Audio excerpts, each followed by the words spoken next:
Hello students, start करते हैं एक न्यू चैप्टर मैट्रिक्स। ये एनसीईआरटी की बुक के अंदर आपका थर्ड चैप्टर है और बेहद आसान है। मैट्रिक्स और डिटरमिनेंट दोनों चैप्टर आसान हैं, मज़ा आएगा आपको पढ़ने में।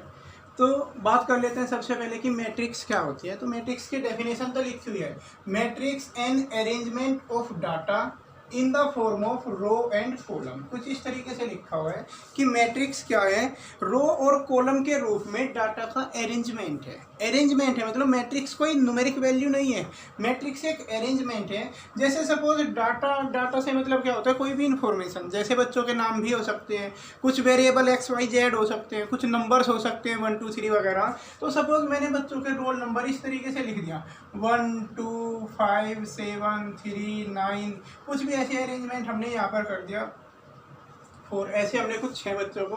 तो ये कोई अरेंजमेंट कुछ सिस्टमेटिक वे में नहीं हुआ, रेंडमली कोई भी बच्चे को हमने कहीं भी बैठा रखा है कि क्लास में जिसका जहाँ मन करे वहाँ पर एक स्टूल डाल के बैठ जाए या अपनी बेंच वहाँ पे खींच ले और बैठ जाए, ठीक है। तो वो कोई अरेंजमेंट नहीं हुआ। अरेंजमेंट क्या होता है, अरेंजमेंट कुछ इस तरीके से रो और कॉलम के फॉर्म में कि रोल नंबर 1 2 4 3 5 7, इस तरीके से अगर हम बैठा दे बच्चों को कि रूम के अंदर दो रो बनाए हम ऐसे और हर एक उसमें दो बच्चों को हम बैठाए, तो ये वाला जो अरेंजमेंट कहलाता है, ये अरेंजमेंट कहलाता है मैट्रिक्स। तो इस मैट्रिक्स में ये जो हॉरिजेंटल लाइंस हैं, यहाँ पर तीन हॉरिजेंटल लाइन बनी है, इन्हें बोलते हैं रो। हॉरिजेंटल लाइन को रो बोलते हैं। तो इसके अंदर तीन रो होंगे और जो वर्टिकल लाइन है उन्हें हम कॉलम बोलेंगे। वर्टिकल लाइन को कॉलम और हॉरिजेंटल लाइन को रो। और जैसे ये पहली रो है तो इसे R1 से रिप्रेजेंट करेंगे, ये दूसरी रो है तो R2 से, ये तीसरी रो है तो R3 से। ऐसे ही पहले वाले कॉलम को C1, दूसरे कॉलम को C2, ठीक है। तो R1 का मतलब क्या है, R1 का मतलब ये रो।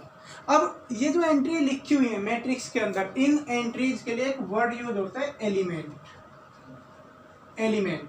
तो अगर मैं आपसे पूछूं कि पहली रो के अंदर कितने एलिमेंट है, तो पहली रो के अंदर 2 एलिमेंट हैं, एक 1 है और एक 2 है। सेकंड रो के अंदर भी 2 एलिमेंट हैं, एक 4 है एक 3 है। थर्ड रो के अंदर भी 2 है, एक एलिमेंट 5 है एक 7 है। इसी तरीके से कॉलम के भी आप चेक कर सकते हो कि पहले कॉलम में 3 एलिमेंट हैं, 1 4 और 5, दूसरे कॉलम में भी 3 एलिमेंट हैं 2 3 और 7। तो ये एक सिस्टम जो बनाया हमने कुछ रो और कुछ कॉलम को लेकर, इसी अरेंजमेंट को बोला जाता है मैट्रिक्स। तो चलिए और पढ़ते हैं, खैर मैट्रिक्स के बारे में आगे जानते हैं और चीज़ें। सबसे पहले बोर्ड पर एक मैट्रिक्स मैंने बनाई हुई है। इस मैट्रिक्स में आप पहचान सकते हैं कितनी रो होंगी। तो रो बोला जाता है हॉरिजेंटल लाइन को। तो आप इसकी हॉरिजेंटल लाइन काउंट करोगे, एक लाइन ये है एक लाइन ये है, तो इसके अंदर टोटल 2 रो होंगी, R1 और R2, 2 रो होंगी। अगर हम कॉलम की बात करें तो इसके अंदर 3 कॉलम होंगे, ये पहला कॉलम, ये दूसरा कॉलम और ये तीसरा कॉलम। टोटल 3 कॉलम हुए, 2 रो होंगी। ओके, तो रो और कॉलम के कॉम्बिनेशन से एक टर्म डिसाइड की जाती है ऑर्डर। ध्यान रखना, ऑर्डर ऑफ मैट्रिक्स बार बार पूछा जाएगा, मैट्रिक्स का ऑर्डर कितना है। तो ऑर्डर को आप इस तरीके से समझ सकते हैं कि जैसे हम सपोज कोई भी रूम बनाए या कोई भी मकान ले तो उसका एक साइज एक डिसाइड करते हैं। मान लिया हमने कोई रूम बनाया तो कहते हैं कि ये 4/6 का है, या ये 2/3 का है, या ये 10/12 का है। इस तरीके से बनता है, मतलब 2 नंबर की मल्टीप्लाई करके। बिल्कुल सेम ऐसे ही मैट्रिक्स का ऑर्डर होता है number of row multiply number of column से। मतलब आपको इनकी मल्टीप्लाई नहीं करनी होती है, बस ये इसी फॉर्मेट में लिखे जाएंगे। जैसे अगर मैं इस ए के ऑर्डर की बात करूं, ऑर्डर ऑफ ए, मैट्रिक्स को कैपिटल लेटर से रिप्रेजेंट किया जाता है इंग्लिश अल्फाबेट के, स्मॉल लेटर यूज मत करना, कैपिटल ABCPQR वगैरह इस तरीके से। तो ए का अगर ऑर्डर हम कहें तो ए में नंबर ऑफ रो 2 है, मल्टीप्लाई नंबर ऑफ कॉलम 3 है, तो ए का ऑर्डर हो जाएगा 2 × 3। और इसे ना इस तरीके से रिप्रेजेंट करते हैं, कहीं कहीं आप ऐसे देखेंगे AIJ 2 × 3, मतलब एक मैट्रिक्स जिसका ऑर्डर 2 × 3 है। अब ये AIJ क्या है, इसके बारे में बात करते हैं। ये AIJ मतलब I और J क्या होते हैं, जैसे A12 है कहीं, या A21 है, या A13 है, इस तरीके की बातें। I और J क्या होते हैं, I रिप्रेजेंट करता है AIJ में 2 टर्म आई और J। आई बताता है उसके नंबर ऑफ रो को और जे बताता है नंबर ऑफ कॉलम को। तो ए आई जे एक ऐसा एलिमेंट होता है जो ith रो और jth कॉलम से का एलिमेंट होगा, जो आई रो और jth कॉलम में होगा। जैसे अगर हमें A12 फाइंड करना है, A12, तो A12 में हम यहाँ पर इस मैट्रिक्स के अंदर वो एलिमेंट देखेंगे जो पहली रो और दूसरे कॉलम में होगा। दूसरा कॉलम ये है, पहली रो ये है, पहली रो दूसरा कॉलम, तो इन दोनों के लिए 3 कॉमन है, तो A12 की वैल्यू 3 हो जाएगी। वैसे डायरेक्ट अगर मैं बताऊं तो बिल्कुल ये है, A12 का मतलब है पहली रो का दूसरा एलिमेंट। 1 मतलब रो, 2 मतलब कौन से नंबर का, पहली रो का दूसरा एलिमेंट, तो क्या होगा 3 होगा। A21 का मतलब है दूसरी रो का पहला एलिमेंट। A21 मतलब दूसरी रो का पहला एलिमेंट, दूसरी रो का पहला एलिमेंट है -1। A13 का मतलब है पहली रो का तीसरा एलिमेंट, तो पहली रो का तीसरा एलिमेंट है 5। A22 की बात करें तो A22 का मतलब होगा दूसरी रो का दूसरा एलिमेंट, दूसरी रो का दूसरा एलिमेंट वो होगा 4। तो ये बात हो गई AIJ की कि A11, A13, A21, A23 कैसे कैलकुलेट किए जाते हैं। तो ये है इस मैट्रिक्स का। अभी तक हमने क्या देखा, मैट्रिक्स का ऑर्डर देखा। मैट्रिक्स का ऑर्डर हम number of row multiply number of column से पता करते हैं, ठीक है। हमने कोई पर्टिकुलर एलिमेंट लिखना सीखा कि एलिमेंट कैसे लिखेंगे। जैसे A21 लिखना है तो दूसरी रो का पहला, A22 लिखना है तो दूसरी रो का दूसरा, A13 लिखना है तो पहली रो का तीसरा एलिमेंट। इस तरीके से हमने देखा, ठीक है। अच्छा, जैसे यहाँ पर लिखा हुआ है ऑर्डर, एक होता है total number of element, total number of element. इस मैट्रिक्स के अंदर बता सकते हो आप कितने एलिमेंट होंगे। इस मैट्रिक्स के सारे एलिमेंट आप काउंट कर लोगे। अब टोटल एलिमेंट इसके अंदर 6 होंगे, टोटल एलिमेंट 6 होंगे। वो कैसे आप पता लगाओगे नंबर ऑफ एलिमेंट के लिए, आप number of row multiply number of column लिख देंगे कि रो और कॉलम की मल्टीप्लाई करा देंगे तो आपको नंबर ऑफ एलिमेंट मिल जाएंगे। यानी ये जो ऑर्डर दे रखा है ना, इन दोनों नंबर के आप मल्टीप्लाई करा दो, उससे आपको टोटल नंबर ऑफ एलिमेंट पता चल जाएंगे। जैसे 2 3 का 6 होगा, तो आप देख सकते हैं इसके अंदर 6 एलिमेंट हैं टोटल। क्लियर है, टोटल नंबर ऑफ एलिमेंट। अच्छा, इससे रिलेटेड एक क्वेश्चन देखते हैं किस टाइप का बनेगा। जैसे बोर्ड पर एक क्वेश्चन लिखा हुआ है, अगर मैं आपसे ये कहूँ कि इसका ऑर्डर बताओ, ऑर्डर, इस मैट्रिक्स का ऑर्डर, तो ऑर्डर के लिए आप इसकी रो काउंट करेंगे। पहले रो के लिए आपको हॉरिजॉन्टली काउंट करना है, 1 2 और 3, टोटल 3 रो है इसमें, नंबर ऑफ रो 3 हो गई। फिर आपको कॉलम काउंट करने हैं, तो कॉलम को वर्टिकली काउंट करोगे आप, 1 2 3 4, टोटल 4 कॉलम हो गए। तो इसका ऑर्डर हो जाएगा 3 × 4। अगर मैं कहूँ टोटल नंबर ऑफ एलिमेंट बताओ इसके अंदर, टोटल नंबर ऑफ एलिमेंट, तो आप काउंट कर लोगे। और वैसे काउंट करने की ज़रूरत नहीं होती है, आप इन्हीं दोनों की मल्टीप्लाई करा दोगे तो टोटल नंबर ऑफ एलिमेंट 12 आ जाएंगे। अब किसी एक पर्टिकुलर एलिमेंट को अगर पूछा जाए कि A32 फाइंड कर दो, तो A32 का मतलब है तीसरी रो का दूसरा एलिमेंट।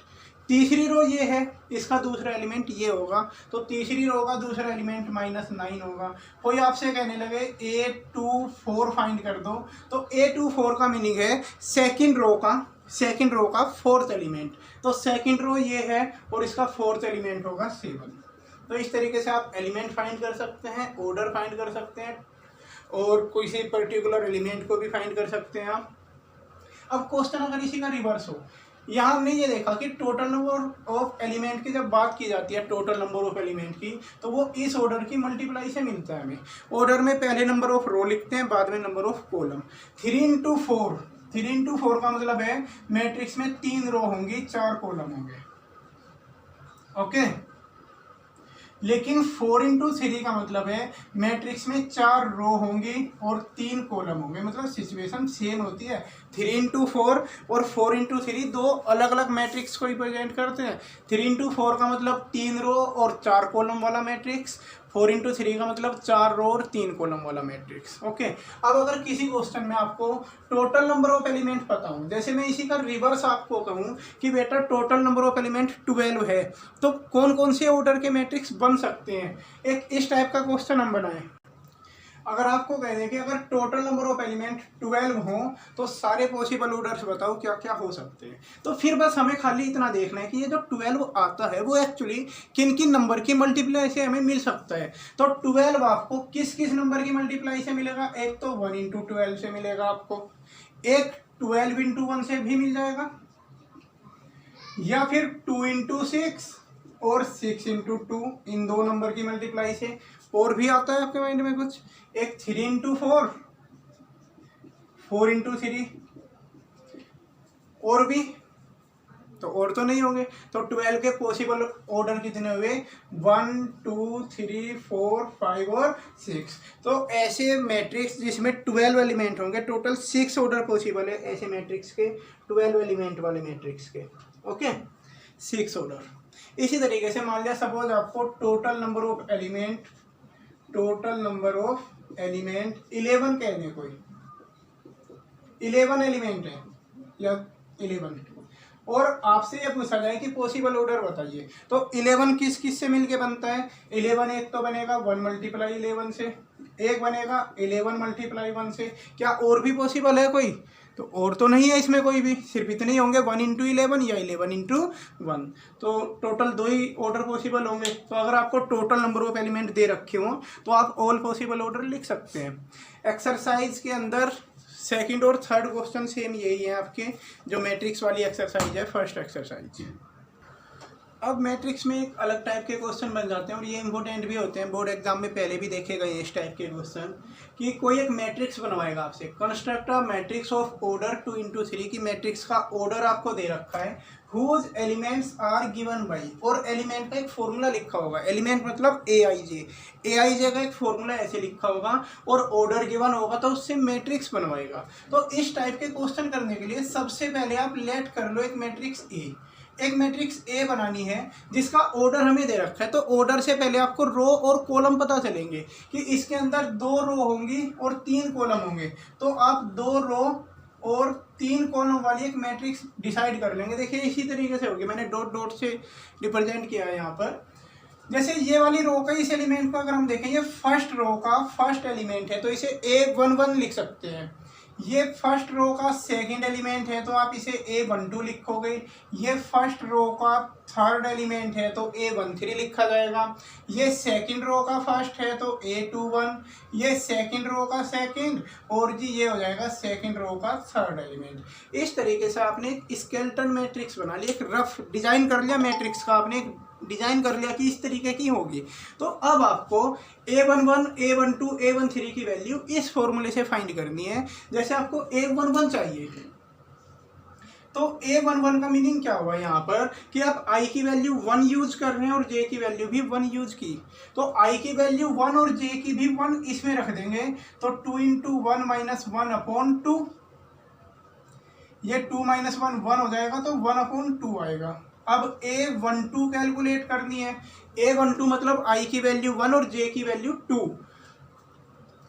I की 1 रखेंगे, J की 2 रखेंगे। इसमें जैसे ही I की वैल्यू 1 रखी और माइनस J की वैल्यू 2 की आपने और अपॉन 2, तो आंसर 0 मिल जाएगा आपको।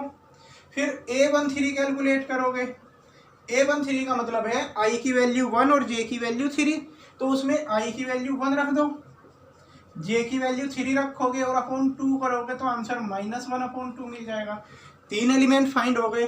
फिर आप A21 कैलकुलेट करोगे।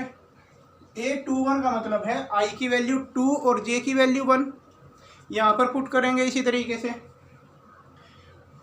2 इंटू 2 माइनस 1/2, तो ये आप मिल जाएगा आपको 3/2 A21। फिर A22 कैलकुलेट करनी है। A22 का मतलब है I की वैल्यू 2 और J की वैल्यू भी 2, वो भी आप यहीं पुट कर देंगे। तो इस तरीके से जब आप सारे एलिमेंट फाइंड कर लेंगे तो बस वे वैल्यू ले जाकर आपको यहाँ रख देनी है। तो therefore required matrix A equal to A11 की वैल्यू 1/2, A12 की वैल्यू 0 और A13 की -1/2। फिर नीचे ये वाली वैल्यू 3/2, A22 रखेंगे 1 और A23 रखेंगे 1/2, और बस ये ब्रैकेट बंद कर दोगे तो फाइनली आपको ये मैट्रिक्स मिल जाएगी। यही आंसर होगा। तो 2-3 क्वेश्चन कुछ इस तरीके के दे रखे हैं बुक के अंदर। क्वेश्चन नंबर 4 और 5, 4 में 3 पार्ट हैं, 5 में 2 पार्ट हैं। ठीक है, तो आप इस तरीके से करोगे। इस वीडियो में आप इतने रखो। अभी मैट्रिक्स का एक बार बेसिक सा मैंने बताया आपको, और मैट्रिक्स बनाना सिखाया कि एक्चुअली मैट्रिक्स बनाते कैसे हैं। ओके।